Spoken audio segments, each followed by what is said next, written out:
नमस्कार, स्वदेश न्यूज के खास प्रोग्राम जनता मांगे जवाब में आपका स्वागत है। आपके साथ मैं हूं एसपी त्रिपाठी। जनता मांगे जवाब में आज हम बात करेंगे प्रधानमंत्री नरेंद्र मोदी पर सोनिया गांधी के वार की, उन पर की जा रही सवालों की बौछार की, बात देश की जनता और विपक्ष को जबरन चुप कराने की और सवालों पर देश के प्रधान की चुप्पी की। दरअसल देश में बीते दिनों संसद से सड़क तक जिस तरह का माहौल और सियासत देखने को मिली, उससे साफ अंदाजा लगाया जा सकता है कि विपक्ष न सिर्फ एकजुट होकर मोदी सरकार पर हमलावर है, बल्कि अलग अलग मुद्दों पर अलग अलग तरीके से मोदी सरकार की घेराबंदी भी की जा रही है। मुद्दा चाहे ईडी और सीबीआई जैसी संस्थाओं की कार्रवाई की हो, या फिर अडानी और प्रधानमंत्री के रिश्तों की, अथवा हिडनबर्ग की रिपोर्ट पर सांसद में जेपीसी की जांच की मांग की हो, या फिर राहुल गांधी की संसद से सदस्यता जाने का, इन तमाम मुद्दों पर विपक्ष द्वारा सरकार से सवाल किए जा रहे हैं, लेकिन अपने इस सवालों का जवाब उन्हें सरकार से नहीं मिल रहा। और यही वजह है कि सरकार से विपक्ष के सवाल पर सवाल है। साफ है कि 2024 के लोकसभा चुनाव से पहले मोदी सरकार को लेकर कांग्रेस सीधे लोगों तक अपना संदेश पहुंचाने की हर कोशिश करेगी, जैसा उसने भारत जोड़ो यात्रा के दौरान किया था। कांग्रेस का संदेश है कि समस्त विचारधारा वाली पार्टियों के साथ मिलकर भारत के संविधान और उसके आदर्शों को बचाएंगे। कांग्रेस का संदेश ये भी है कि उसकी लड़ाई लोगों की आवाज़ की रक्षा करने की है और वो समान विचारधारा वाली पार्टियों के साथ काम करके इस दायित्व को पूरा करने के लिए तैयार है। ऐसे में अब सवाल यही है कि क्या कांग्रेस अपनी रणनीति में कामयाब होगी। जनता मांगे जवाब में आज हम इसी मुद्दे पर चर्चा करेंगे, सोनिया सरकार और सवाल पर।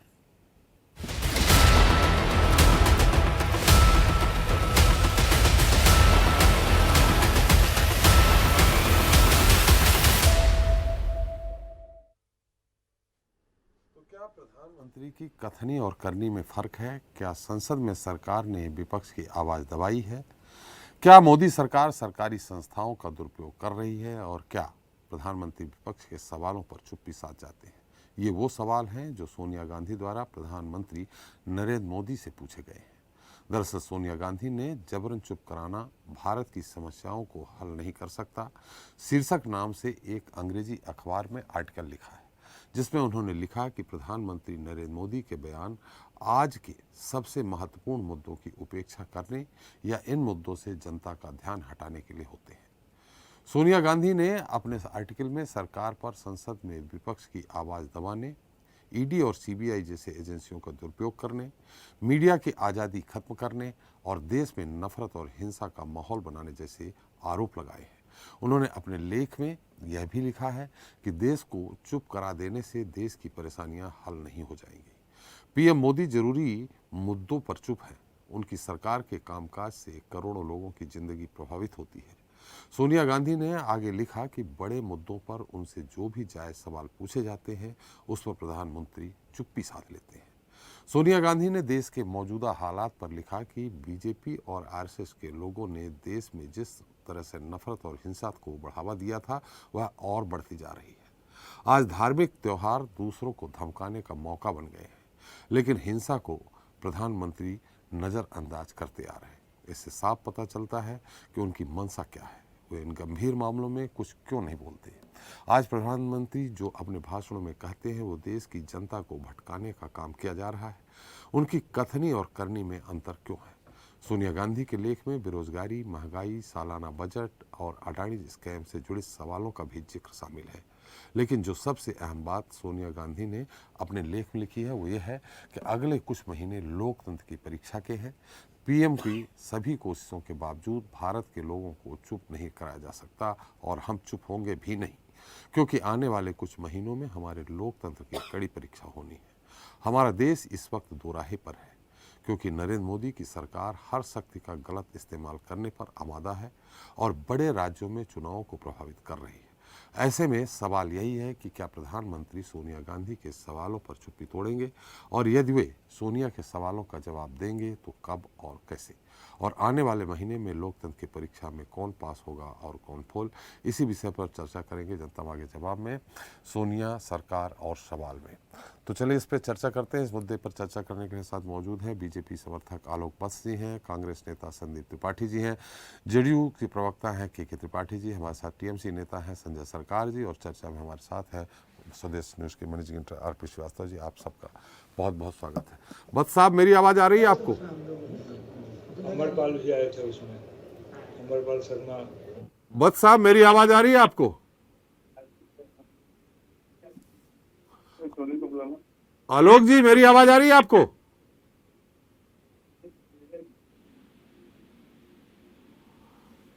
लगता है आलोक जी, मेरी आवाज आ रही है आपको? लगता है उनसे संपर्क नहीं हो पा। चलिए संजय सरकार जी के पास चलते हैं। सरकार साहब, सोनिया जी ने, पहले तो आपको बता दूं कि झटका लगा है टीएमसी को राष्ट्रीय पार्टी का दर्जा। सरकार साहब, मेरी आवाज आ रही है आपको? जी जी जी, जी। टीएमसी को राष्ट्रीय दर्जा से हटा के राज्य स्तरीय पार्टी का दर्जा दिया गया है। एक थोड़ा सा झटके वाली बात है।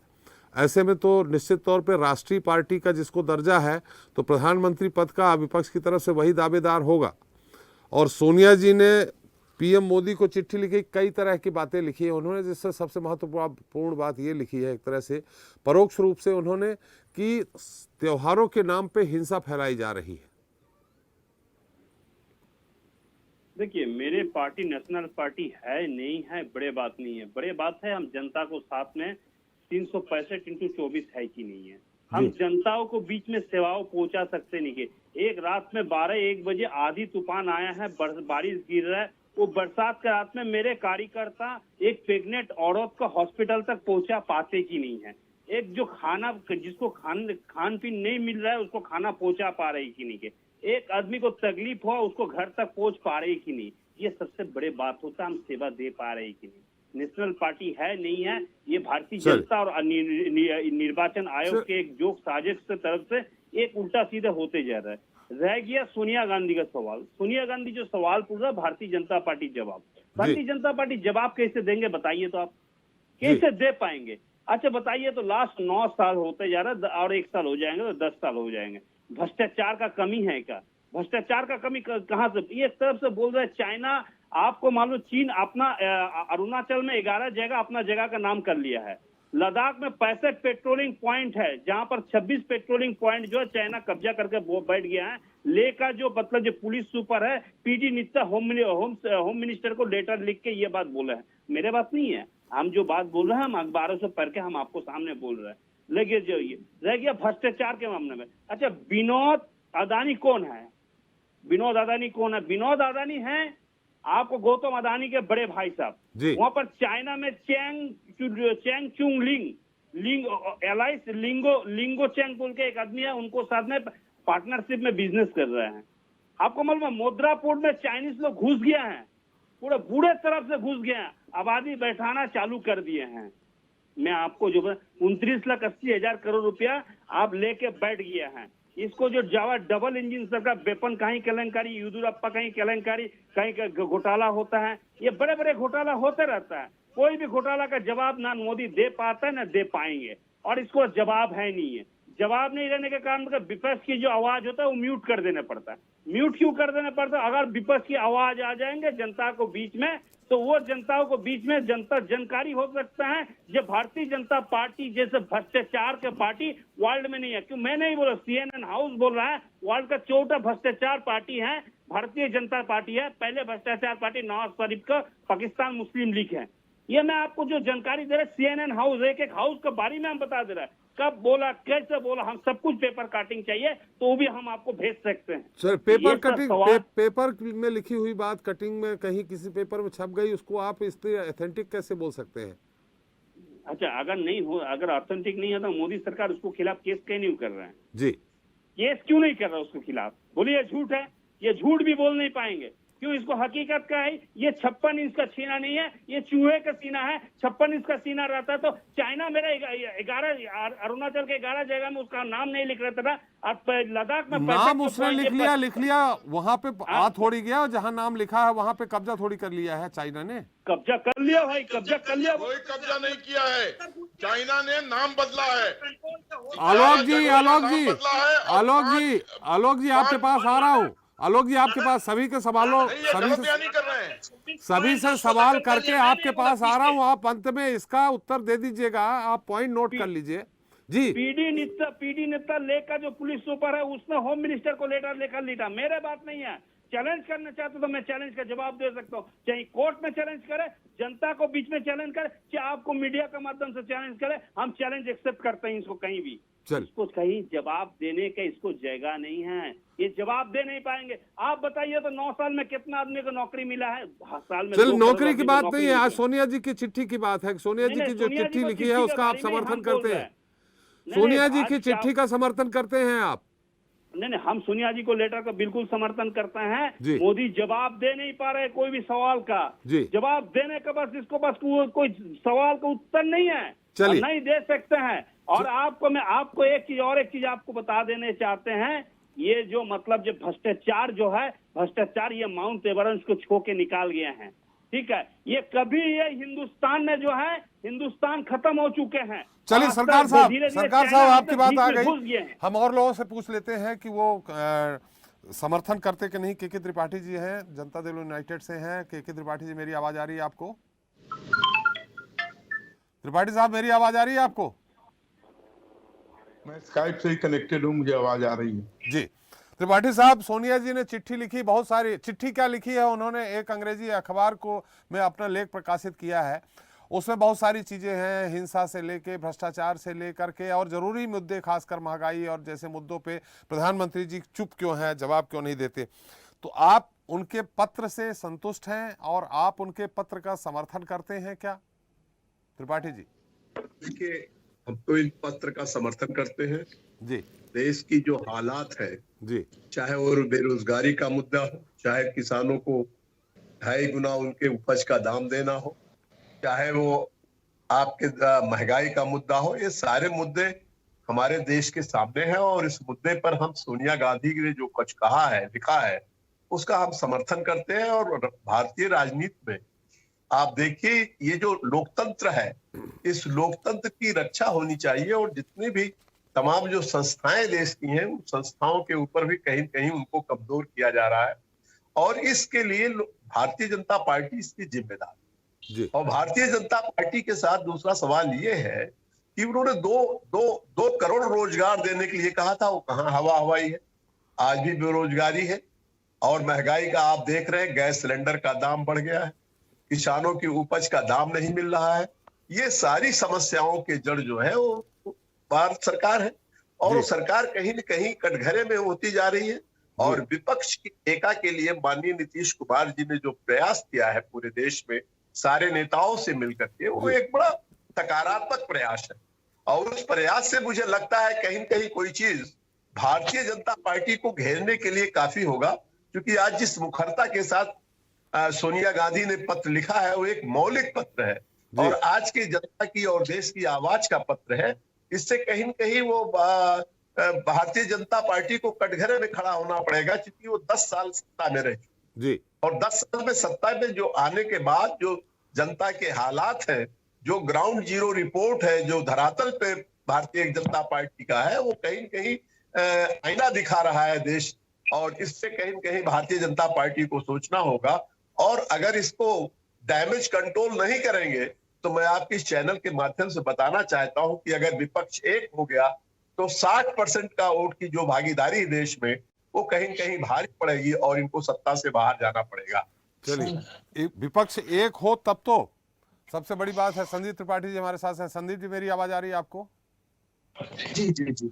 संदीप जी, हालांकि सोनिया जी बहुत कम बोलती हैं, जो भी बोलती हैं नापातुला बोलती हैं, लेकिन कहीं भी स्टेटमेंट देने के बजाय, संसद में बोलने के बजाय, उन्होंने एक लेख के जरिए जो एक अंग्रेजी अखबार में प्रकाशित हुआ है, हालांकि हम इसको पत्र का नाम दे रहे हैं, उन्होंने अपने विचार प्रकट किए हैं, इसकी क्या जरूरत पड़ी है? और सबसे बड़ा सवाल कि उन्होंने जो लिखा है कि त्योहार एक हिंसा माहौल बिगाड़ने का साधन बन गए हैं, ये तो सीधी सीधी त्योहारों पे माने संस्कृति पे चोट है।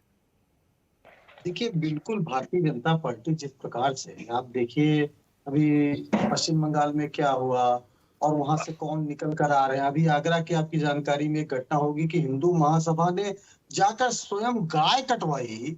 तो आप समझिए कि क्या कर रहे हैं ये कहाँ कहाँ हो गया ये आगरा की घटना है जी, और लोग पकड़े गए हैं।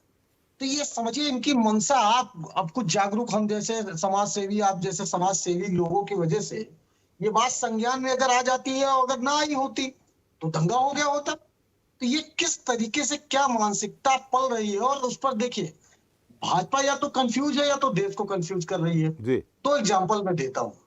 जैसे हम लोग अपनी गंदगी को सुबह और शाम निकालने के लिए जाते हैं, आदमी की नित्य क्रिया होती है। उसी तरह भारतीय जनता पार्टी सुबह अपनी गंदगी डाल देती है व्हाट्सएप पे, फेसबुक पे, सोशल साइट पे। अपनी जो मैं उसको कहूंगा पोटी, वो कुछ लोगों की गंदगी होती है, वैचारिक गंदगी, वो भेज दी जाती है और लोगों को जो ड्यूटी लगा दी जाती है। कुछ जो है व्यवसायिक है और कुछ जो है बौद्धिक, जिनका हरास हो गया, उसका प्रचार शुरू कर देते हैं। मैंने भाजपा, मैंने मोदी जी का जिसने भी समर्थन किया उसका बौद्धिक ह्रास हो गया।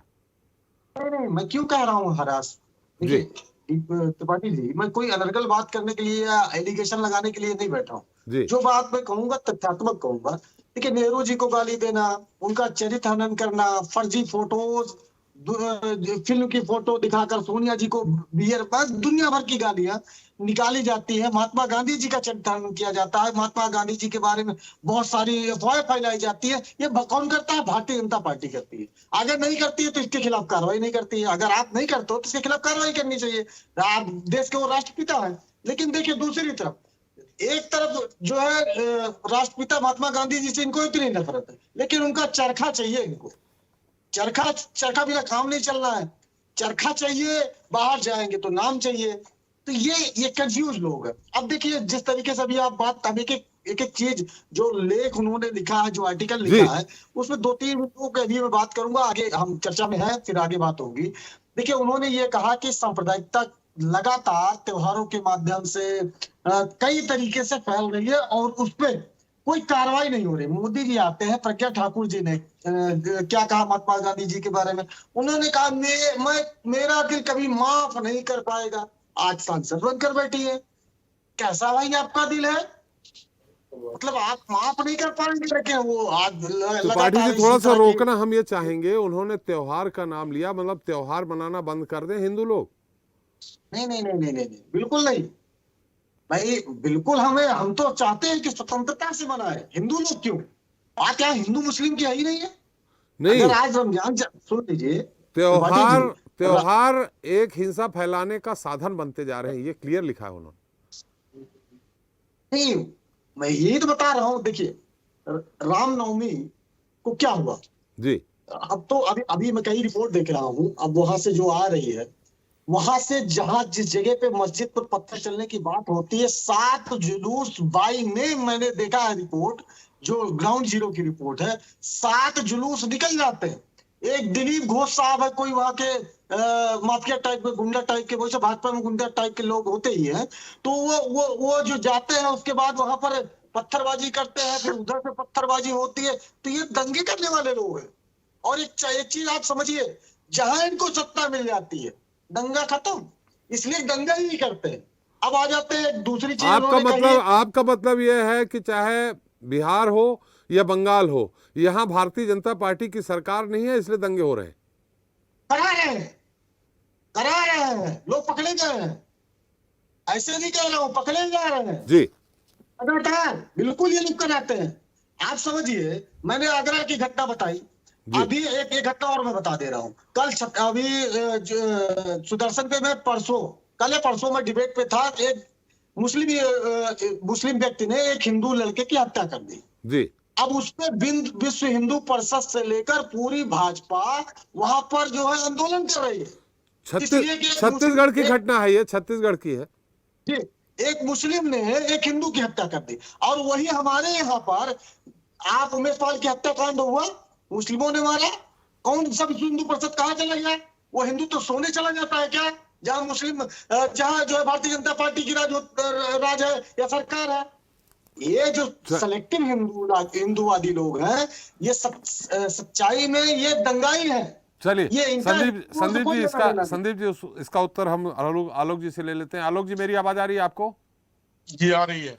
आलोक जी, आपने सबकी आवाज सुन ली होगी, निश्चित तौर पे उनका उत्तर तो देंगे ही। सरकार साहब जब बोल रहे थे, उन्होंने अरुणाचल की बात कही थी, उन्होंने चाइना ने नाम बदल दिए 9 जगहों पे, 6 जगहों पे, 15 जगहों पे, अलग अलग बहुत सारे हैं, 3 बार में उन्होंने जितने भी बदले। लेकिन सोनिया जी ने जो एक लेख लिखा है उसमें ये बहुत बात कही है कि आरएसएस के द्वारा जैसे शुरू में हिंसा फैलाई जा रही थी, तनाव फैलाया जा रहा था, वो और बढ़ता जा रहा है। और दूसरा, जो त्योहार हैं वो हिंसा के साधन बनते जा रहे हैं, तनाव फैलाने के साधन बनते जा रहे हैं। कुछ न कुछ तो बात होगी। देखिए, सोनिया गांधी जी देश की बड़ी लीडर हैं, लेकिन अब ये लोग ढलान पे हैं। जी, भारत की जनता ने, पहले तो सरकार साहब को मैं धन्यवाद देना चाहूंगा कि आज इनकी पार्टी राष्ट्रीय से क्षेत्रीय पार्टी में तब्दील हो गई जी। और दूसरा, तो इनको धन्यवाद क्यों, उनको अफसोस जाहिर करिए। नहीं, अफसोस हम जाहिर करेंगे तो इनको तकलीफ होगी। ये जी। जहां के लायक थे वहां इनको पहुंचा दिया है देश की जनता ने।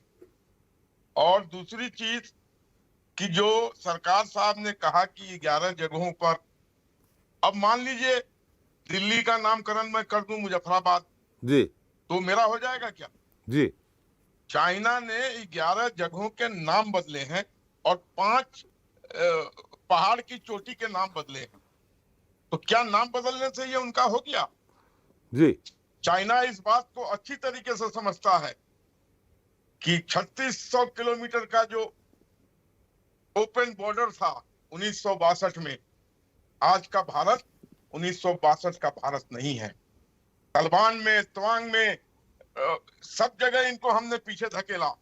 अगर हमारे 22 जवान शहीद हुए तो उनके 42 आदमी को मार के गिराया हमने और उनको घसीट कर सरकार साहब आप जब बोल रहे थे उन्होंने ध्यान से सुना, मैं फिर आपके पास आ जाऊंगा। आप अपनी बात चाइना घुड़की दे सकता है।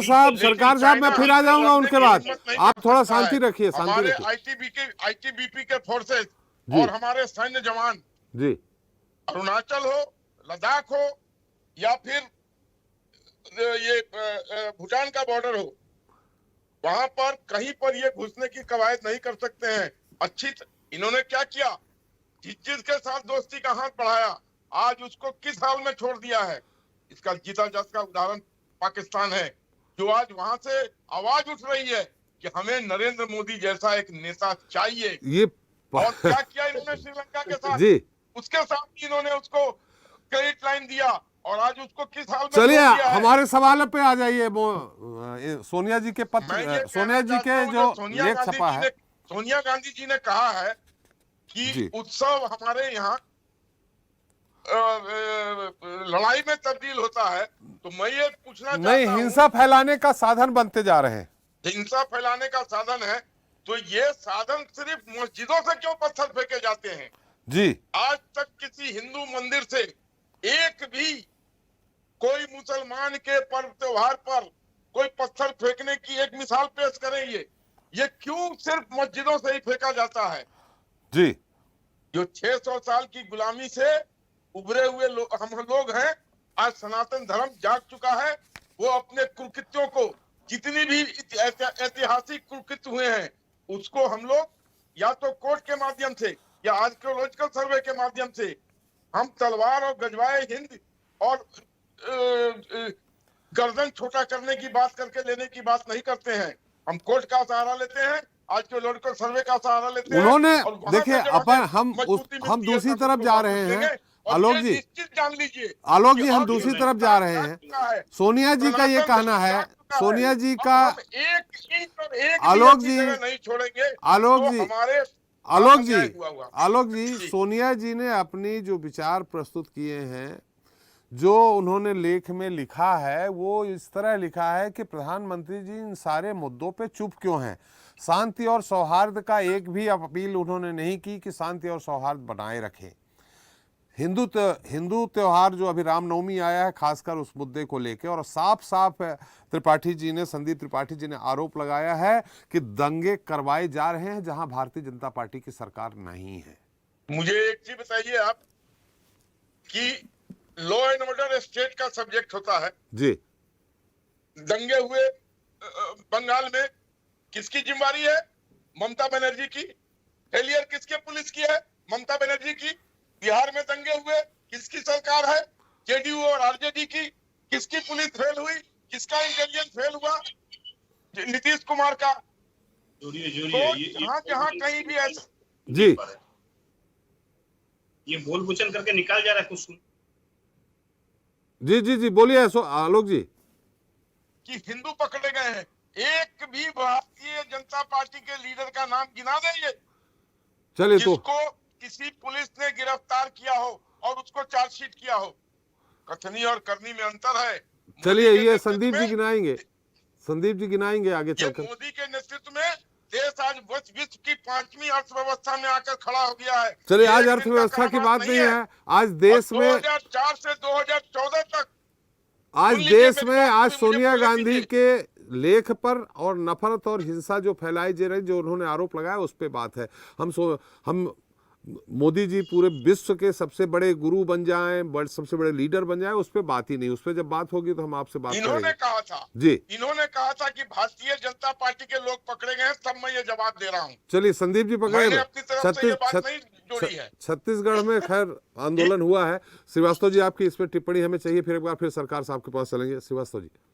देखिए त्रिपाठी जी, सोनिया गांधी पहले भी यूपीए की चेयरपर्सन रह चुकी हैं जी, और कांग्रेस पार्टी की सबसे बड़ी नेता है। बहुत दिनों से हमने देखा भी कि सोनिया गांधी कोई पब्लिक डोमेन में कोई ऐसा बयान नहीं दिया उन्होंने। पहली बार ये आलेख छपा है एक हिंदी अखबार में, और उसमें बहुत सारे मुद्दे, अंग्रेजी अखबार में, हाँ अंग्रेजी अखबार, सॉरी, द हिंदू में जी। तो मेरा ये कहना है कि जो अभी आलेख जो छपा है, ये बहुत दिनों बाद उन्होंने अपनी विचार को व्यक्त किया है भारतीय राजनीति को लेकर के और वर्तमान सरकार को लेकर। उन्होंने वर्तमान सरकार को कटघरे में खड़ा करने की कोशिश किया। एक सबसे बड़ी बात यह है कि आप जिस तरह से सोनिया गांधी ने आज इस आलेख में बहुत सारी बातों का जिक्र किया, उसमें एक बड़ा खास जिक्र जो आप कर रहे हैं वो है कि जो त्यौहार हैं वो नफ़रत फैलाने का एक जरिया बन चुके हैं जी। मेरा ये कहना है कि अभी आप देख रहे हो रामनवमी के त्यौहार से कई राज्यों में जो दंगे भड़क रहे हो सकता है उसकी भी उसको लेकर के भी ये बयान उनका आया होगा, लेकिन उन्होंने इसके साथ साथ महंगाई, बेरोजगारी, भ्रष्टाचार, तमाम मुद्दों पर बात रखा। इसका एक संदेश ये भी जाता है कि सोनिया गांधी अब पुनः लगता है एक्टिव होने की कोशिश कर रही हैं, जो पिछले दिनों से एक तरह से उसमें थी, अस्वस्थ थी। हाँ जी। अब सवाल ये उठता है कि क्या यूपीए मजबूत होगा? क्या यूपीए में सारे दल जो अब पिछली जो घटनाओं को देखते हुए कई दल एकजुट होने की कोशिश करें तो क्या सोनिया गांधी फिर से कमान संभालेंगी? दूसरी बात यह है कि इस आलेख के बहाने कांग्रेस पार्टी एक अपनी अलग लाइन लकीर खींचना चाहेगी। तो ये सारे सवाल हैं जिसको उठाया उन्होंने, खास करके प्राइम मिनिस्टर जो है प्रधानमंत्री मोदी जी को भी लेकर के कि चुप क्यों रहते हैं। ये सारा सवाल एक विपक्ष उठाता है जब कोई सरकार होती है उसके सामने। सोनिया गांधी ने जो पत्र लिखा है उसका तो मजमून लगभग यही लगता है कि उन्होंने सीधे सीधे सरकार को घेरा है, उस पर हमला करने की कोशिश की है, सरकार के नीतियों पर जी, वहाँ के उनकी विचारधारा पर और ख़ास करके मोदी जी पर भी उन्होंने सवाल खड़ा किया।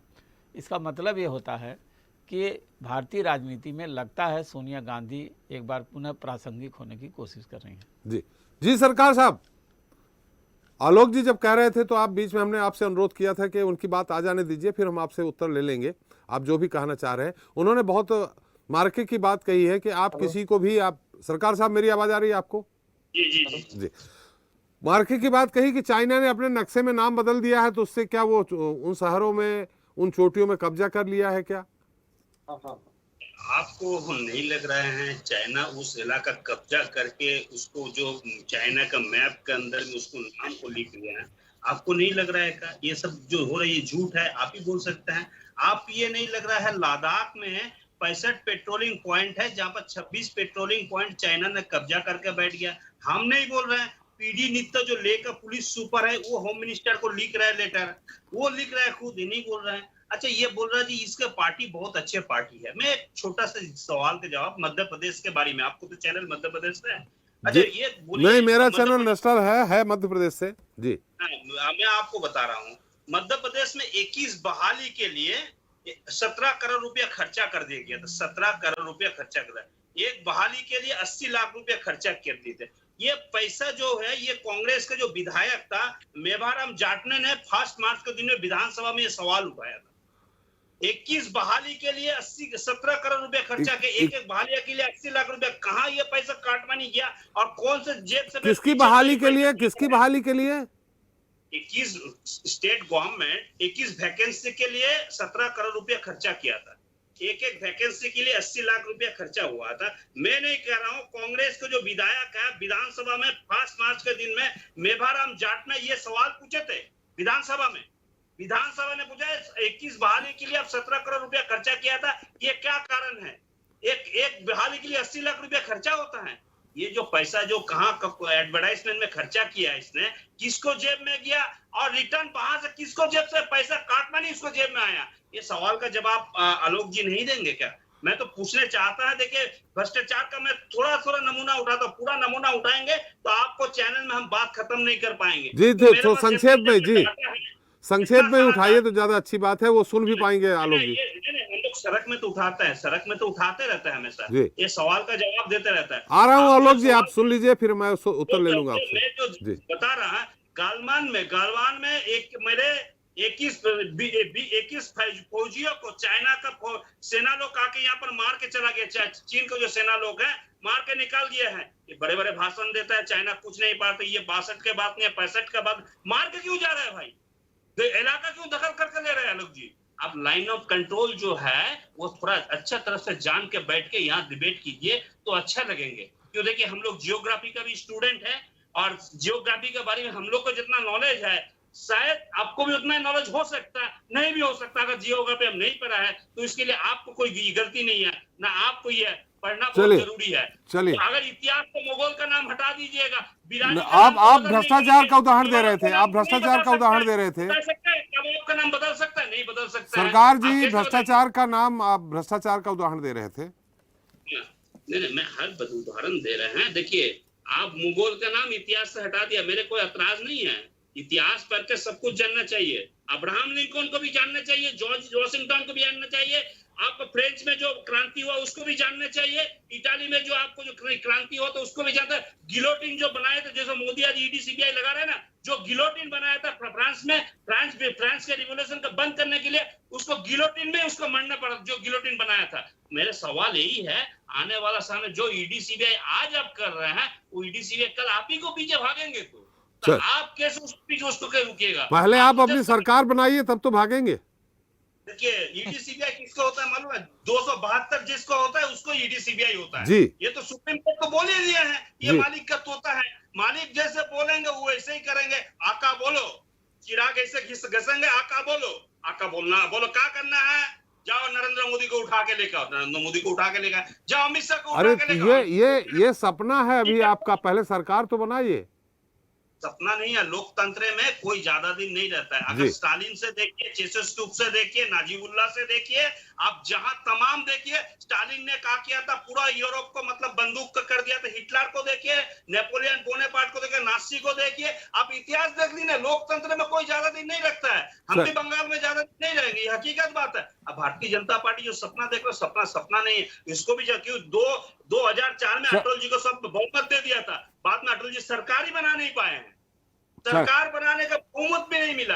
आपको लोग, आप इतिहास दोहराइए और दोहरा के देखिए, आपको मालूम पड़ जाएगा क्या हुआ नहीं हुआ। ये सपना नहीं है, हकीकत है। चलिए सरकार साहब हमारे साथ के त्रिपाठी जी हैं। त्रिपाठी साहब, बातें तो बहुत सारी आई हैं, लेकिन ये एक निकल करके ये बात आ रही है जो इस तरह की कि जहां बीजेपी संदीप त्रिपाठी जी ने भी आरोप लगाया और पर्दे के पीछे से ये बात 2-3-4 दिन से, रामनवमी के दिन से आ रही है कि जहां जहां बीजेपी की सरकार है, जिन स्टेटों में, वहां क्यों इस तरह से नफरत और हिंसा या इस तरह के दंगे क्यों नहीं हो रहे।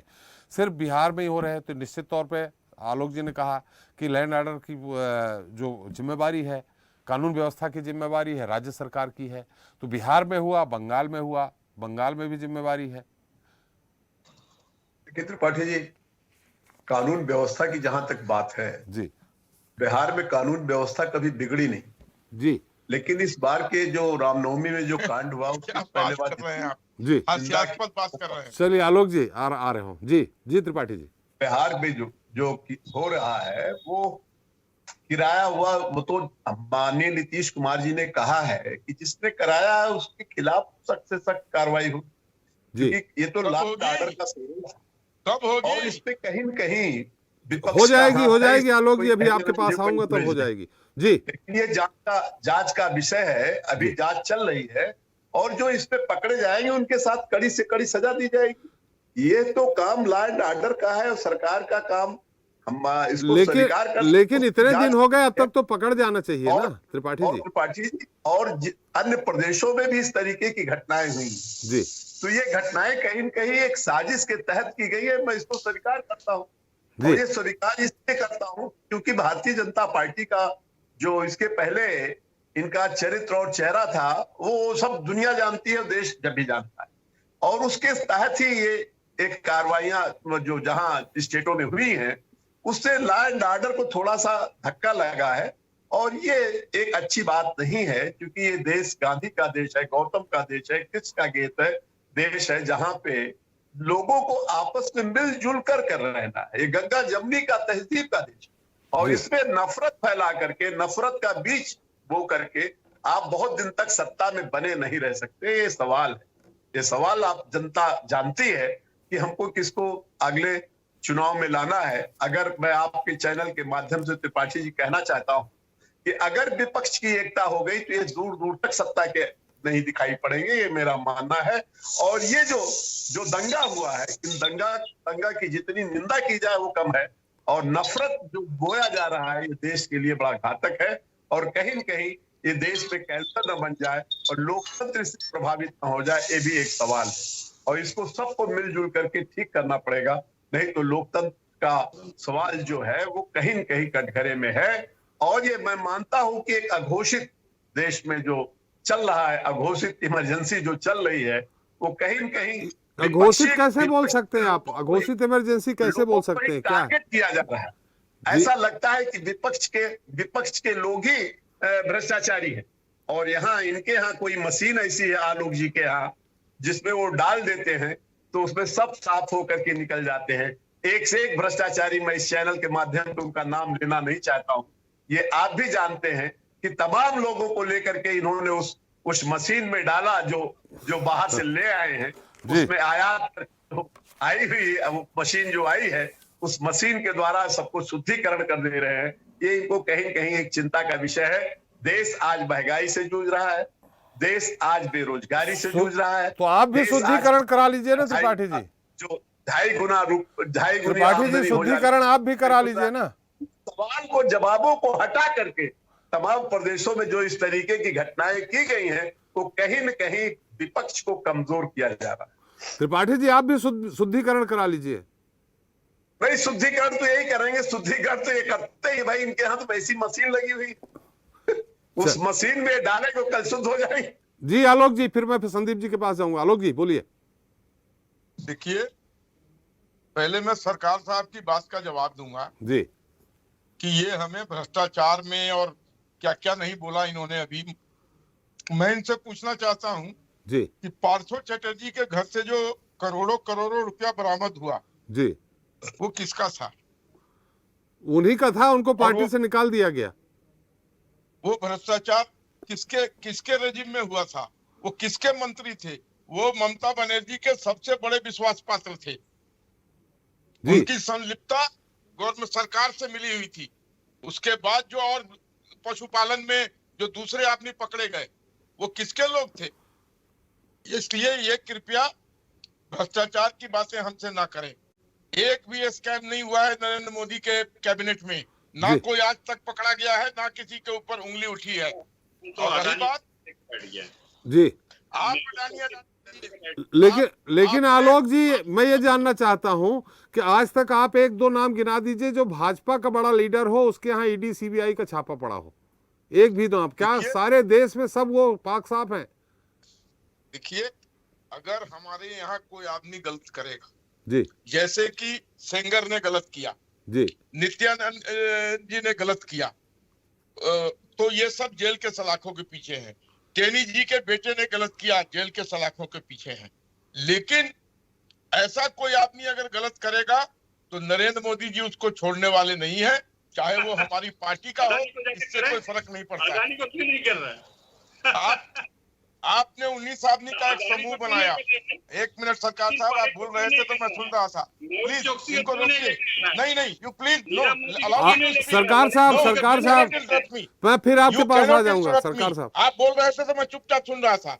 इन्होंने 19 दल का एक समूह का एक घोड़ा बनाया कि नरेंद्र मोदी के अश्वमेध के घोड़ा को चैलेंज करेंगे। वो घोड़ा अभी 4 कदम चला नहीं कि इनके सबसे कद्दावर नेता शरद पवार ने उस घोड़े की दोनों टांग तोड़ दी। जेपी सिंह की मांग को ठुकरा दिया और हिंडनबर्ग के रिपोर्ट को कह दिया कि उसमें कोई तो उसको कोई तुल लेने की जरूरत नहीं है। ये तो जब भी कुछ ऐसा करते हैं तो ये अपना खुद गोल बनाते हैं, गोल पोस्ट खड़ा करते हैं, उसी में खुद गोल मार लेते हैं।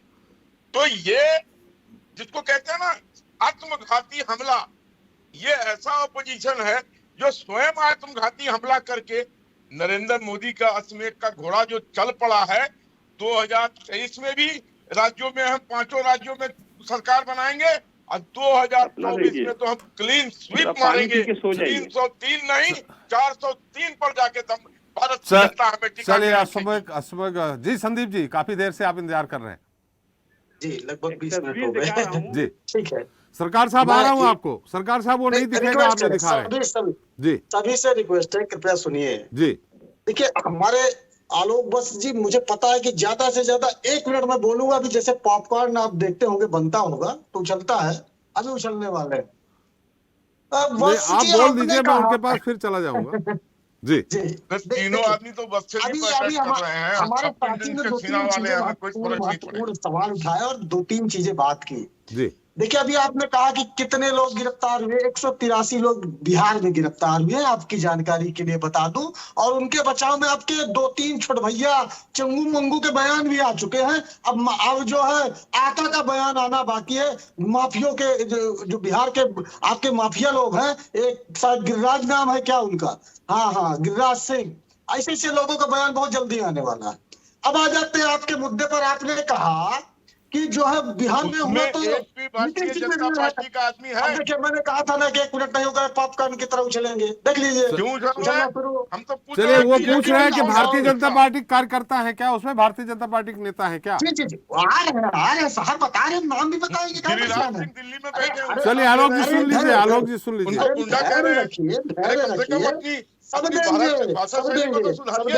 चलिए, देखिए, मैंने सुनना है आपको, सुनिए, टाइम बर्बाद मत करिए।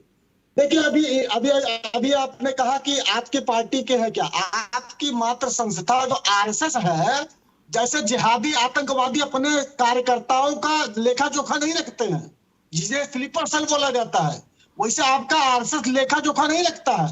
उसके जो संगठन के लोग होते हैं उनका कोई लेखा जोखा नहीं है। संगठन में काम करता है, किसी की हत्या कर देता है, कहते हैं इनसे हमारा कोई लेना देना नहीं है, हमारा कोई मतलब ही नहीं है। चलिए, आप नाम बताइए उनके। मैं बता रहा हूँ, सुन लीजिए। तो आप ये कहते हैं कि जब हमसे जुड़ा नहीं है तो साहब आप पहला काम करिए कि आप। चलिए आलोक जी सुन तो लीजिए, आलोक जी सुन लीजिए। जी, संविधान को मानते हुए आप अपना रजिस्ट्रेशन कराइए अपने कार्यकर्ताओं का। आरएसएस जो, आप तो कुछ है नहीं, आपका मात्र संगठन आरएसएस जो है, कार्यकर्ताओं का नाम लिखना शुरू करे तो नाम मिलता चला जाएगा, पता चलेगा कि आपके पिताजी के संगठन के ये लोग हैं। अब दूसरी चीज, आपने 1962 की बात की भाई। 1900 और इन्होंने एक चीज कहा कि नीतीश के यहाँ बिहार में हुआ तो नीतीश जी जिम्मेदार है, पश्चिम बंगाल में हुआ तो ममता जी जिम्मेदार है। भाई वो गोधरा में हुआ तो वो कौन जिम्मेदार था? जी, मतलब अटल बिहारी वाजपेयी जी ने सही बोला था, राजधर्म का पालन ही आप कर दीजिएगा। अब आ जाते, देखिए, अगर न्यायपालिका में विश्वास है तो गोधरा में सुप्रीम कोर्ट ने क्लीन चिट दिया, नरेंद्र मोदी जी को क्लीन चिट दिया। सुनिए तो, ये मुसंगियों से लड़ना मुझे अच्छी तरीके से आता है, मुसंगियों से बहुत अच्छे से लड़ लेता हूँ। 1962 की आपने बात की, ये बताइए आज आप जब, हमने तो उस समय देश की परिस्थितियां की थी, क्या थी, 12 वर्ष हमें संविधान को स्वीकारे हुआ था, हम सरकार बनाए हुए हमको 12 वर्ष हुए थे। देश में उस समय 90%, जब देश आजाद हुआ 90% गरीबी, 303 राइफल थी, तब भी हमने लड़ा, बहादुरी से लड़ा। ये नहीं कहा कि हमारे चीन की अर्थव्यवस्था हमसे बड़ी है तो हम नहीं लड़ सकते, हम डरपोक लोग नहीं है। मोदी जी क्या कहते हैं, न कोई घुसा है न कोई घुसाया है, ये डरपोक आदमी, कायर आदमी बोलता है। हमने सीना पे दम लगा के, उस समय की सरकार ने उस सेना के जवानों ने लड़ा है। आप जब कहते हैं कि 1962 की सेना नहीं है, 1962 के लोग नहीं है, तो उस समय के सेना जो सैनिकों ने शहादत दी है, आप उनको गाली देते हैं, आप गाली देने का काम करते हैं सैनिकों को, आप सैनिकों का अपमान लगातार करते हैं। और सुनिए, आप अभी आपने बात कही, आप मोदी जी के वादों की बात कर लेते हैं। सोनिया जी ने कहा कि मोदी जी झूठे, क्या हुए तेरे वादे। आप बताइए, आपका 2 करोड़ रोजगार कहां चला गया पर ईयर? 100 स्मार्ट सिटी कौन से पाकिस्तान में बनवाया क्या कि चाइना में बनवा दिया? आइए, आपने कहा था 2022 के पहले सबको पक्का आवास दे देंगे, कि आज तक सबको मिल गया क्या? आपने बुलेट ट्रेन चलाने की बात कही थी, कहां चल रही है, पाकिस्तान में कि चाइना में? या मोदी जी जहां बिरयानी खाने गए तो वहां चल रही है? अब आते हैं और वादे, आप बात कर लीजिए। आवाज तो मिल रहे हैं, आवाज तो मिल रहे हैं संदीप जी, मिल रहे हैं ना। इन्होंने कहा था वादा, मैं फिर बता दूं, मैं 2012 में शहर, मैं 2012 में छात्र राजनीति में गुजरात में काम किया हूं, वहां पर उन्होंने वादा किया था उस समय 12 के चुनाव के पहले। मोदी जी का वादा मैं बता दूं, जब वो गुजरात के मुख्यमंत्री थे, उन्होंने कहा था कि मैं जो है 5 साल में सबको आवास दूंगा गुजरात में जी। और ये 2022 तक में उनका वादा है, मैं वीडियो कहिएगा तो मैं दे दूंगा। उन्होंने कहा था कि 2022 तक मैं सबको पक्का आवास दे दूंगा। लेकिन जनता उसके बाद भी उन पे विश्वास कर रही है। मैं आ रहा हूँ ना सर, आ रहा हूँ। देखिए, आप ये चुनाव जीतना, अगर ये होता है कि आपके प्रामाणिक जो है आपकी विश्वसनीयता पे सवाल प्रश्न चिन्ह नहीं खड़ा हो सकता, तो हम तो 54 वर्ष सत्ता में थे, फिर मोदी जी सवाल कैसे खड़ा करते हैं? 10 साल इसके पहले सरकार में थे, तो फिर मोदी जी झूठ बोलते हैं, उस समय के मैंडेट को गाली देते हैं। दूसरी चीज, अब आ जाते हैं हम बेरोजगारी। 45 वर्ष में सबसे अधिकतम बेरोजगारी है। आप बात करते हैं रोजगार की, कहां मिल रहा है? आपने ठेके में ठेका कर दिया। पहले कम से कम एक आपने ही लाया जो है ठेके का काम, एक ठेका, अब ठेके में भी ठेका। अरे साहब, आपने तो सेना को भी ठेके में कर दिया, आप रोजगार देंगे? अब आप आईटीबीपी की बात कर रहे थे। चलिए संदीप जी, थोड़ा संक्षेप में, संदीप जी संक्षेप में। बहुत ज्यादा अंतर हो गए हैं जी, इनको रोकिए, बहुत ज्यादा अंतर हो गए जी। संदीप जी विषय पे आए। एक लास्ट पॉइंट, देखिए, जिस तरीके से आप ये जो वादे आपने 2014 के पहले किए थे, काला धन लाना हुआ, भ्रष्टाचार से लड़ना हुआ, आज राहुल जी क्या उनका गुनाह था? वो यही तो पूछ रहे थे कि भाई 20,000 करोड़ रुपए जो सेल कंपनी के हैं, आप ये कह रहे हैं हिडनबर्ग रिपोर्ट को हम नहीं मानते हैं। तो ये बताइए, मोदी जी विश्व के सबसे 1 नंबर के नेता है, कौन रिपोर्ट कहती है? विदेशों की रिपोर्ट तो कहती है, उसको मानिएगा, हिडनबर्ग को नहीं मानिएगा। ये नहीं चलेगा साहब, गुमराह करने वाली बात है। एक चीज और मैं कह दूं, संदीप जी, समय कम है। एक लास्ट पॉइंट रख दूं त्रिपाठी जी, 20,000 करोड़ रुपए किसके हैं? और राहुल जी, आपने जो है अमरेली की सांसद की सदस्यता 16 दिन तक नहीं ली थी। आपने कौन से कानून के तहत राहुल गांधी की सदस्यता, अगर उस समय आप गलत नहीं थे तो आज जो है सही कैसे है? अगर उस समय सही थे तो आप गलत कैसे हैं? ये दोनों के जवाब आपको देने पड़ेंगे। आप लोकतंत्र की हत्या कर रहे हैं। और इनके एक मंत्री, न्यायपालिका की बात कर लेता हूं, इनके मंत्री कहते हैं पूर्व जजों को कि आप तो जो है देश विरोधी, आप तो आतंकवादी हैं, देश विरोधी का जो है गतिविधियों में। चले संदीप जी समय काफी हो गया। संदीप जी, आलोक जी कुछ कहना चाह रहे हैं। ये तीनों पे लगातार हमला कर रहे हैं। आलोक जी कहना चाह रहे हैं। जी आलोक जी, संक्षेप में। मैं इससे पूछना चाहता हूँ जी कि अभी सरकार साहब चाइना की बात कर रहे थे कि ये कर दिया वो कर दिया। चाइना में जो बॉर्डर इंफ्रास्ट्रक्चर डेवलपमेंट 3,000 गांव में किविथू में हमने किया है, जो वाइब्रेंट विलेज, उससे चीन खलबलाया हुआ है कि ये क्या हो रहा है। अरे साहब और आपको वहाँ पर पता नहीं होगा कि मेघालय एक आप ऐसा एक राज्य है मिनट जहाँ शांत किसानों रहिए। की आय सबसे अधिकतम है। आप एक मिनट कहाँ शांत से रहिए। हो गए? आपने अरे, बताया क्या? संदीप जी, अरे संदीप आपने जी, तीन भारत के संदीप जी, भारत को कांग्रेस के संदीप जी, अंतिम चिराग, आप शांत रहिए। लेकिन आपके माफी लौ है, शांत रहिए। लेकिन भारत की जनता ने आपसे मुक्ति ले- पाने का पूरा आलोक मन बना जी, चुके हैं। लेकिन चाइना के साथ व्यापार का प्रतिशत लगातार बढ़ता जा रहा है। संदीप जी, एक मिनट, व्यापार का प्रतिशत देखिए, लगातार बढ़ता जा रहा है चाइना के साथ देखिए, हिंदुस्तान वो का। इंटरनेशनल लॉज के अनुसार आप किसी से प्रभाव प्रतिबंधित नहीं कर सकते हैं। और दूसरी बात, ये कांग्रेस के नेता इतना चिंगाड़ के बोल रहे थे। संदीप जी, एक मिनट, संदीप जी, एक मिनट जी, मैं इनसे पूछना चाहता हूँ, इनके सारे बड़े नेता बेल पे क्यों हैं? सोनिया गांधी बेल पे, राहुल गांधी बेल पे, प्रियंका गांधी बेल पे, पी चिदम्बरम बेल पे, अशोक गहलोत बेल पे, सचिन पायलट बेल पे, सारे लोग बेल पे क्यों हैं? भारतीय जनता पार्टी का कौन सा नेता है जो बेल पे है? और ये बात कर रहे हैं। चलिए, एक एक आदमी किसी न किसी केस में लिप्त है। 382 अरब डॉलर का घोटाला कांग्रेस ने अपने शासन में किया है, जिसका एक एक का हिसाब मंत्री तलीबार बनता है क्या? नरेंद्र मोदी आपसे लेकर रहेंगे। आपके आंसू निकले, संदीप जी, आपकी आवाज कट रही है। कुछ भी हो, आप लोगों को देश की जनता को जवाब देना होगा। 382 अरब डॉलर का आपने खाया है देश का 60 वर्षों के अंदर। एक पर बलात्कार का मुकदमा है नहीं, और देश की जनता, प्रयास का मुकदमा है, और एक देश की जनता आपसे मुक्ति के लिए मन चलिए, बना चुकी है। चलिए, कांग्रेस मुक्त भारत, संदीप जी, आलोक जी, हमारा समय समाप्त हो रहा है। श्रीवास्तव जी, मुद्दा कहीं और था, कहीं और चला गया, लेकिन जाता ही है निश्चित तौर पे। सवाल जवाब जब होते हैं तो आता है।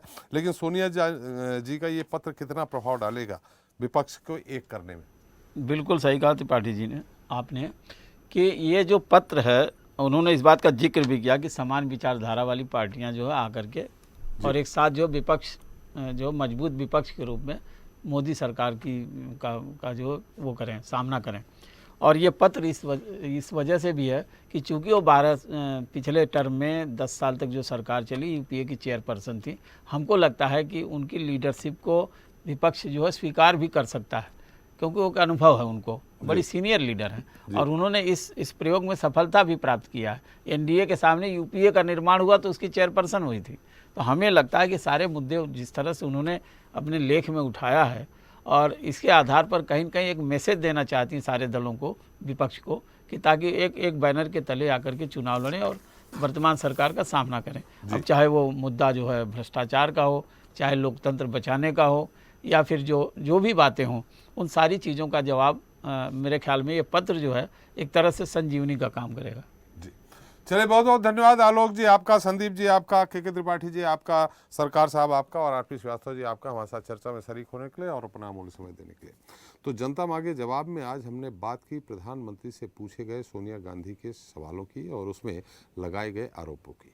अब सरकार से सवाल पूछना तो विपक्ष का अधिकार है और उसका जवाब भी मिलना चाहिए, लेकिन जवाब मिलने की बजाय विपक्ष के सवालों पर सियासी तकरार जरूर है और लगता भी नहीं कि तकरार खत्म होने वाली है। खैर, अब देखना यह होगा कि सोनिया के आरोपों का प्रधानमंत्री क्या जवाब देते हैं। जनता मांगे जवाब में इतना ही। नमस्कार।